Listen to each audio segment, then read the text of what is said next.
Assalamu alaikum wa rahmatullahi wa barakatuh. My name is Muhammad Hassan. I read in class 2nd. I am going to recite Qirat.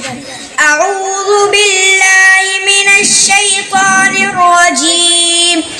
بسم الله الرحمن الرحيم. هو الله الذي لا إله إلا هو عالم الغيب والشهادة هو الرحمن الرحيم. هو الله الذي لا إله إلا هو الملك القدوس السلام المؤمن المهيمن العزيز الجبار المتكبر سبحان الله عما يشركون. هو الله الخالق البارئ المصور له الأسماء الحسنى يسبح له ما في السماوات والأرض وهو العزيز الحكيم. السلام عليكم ورحمة الله وبركاته.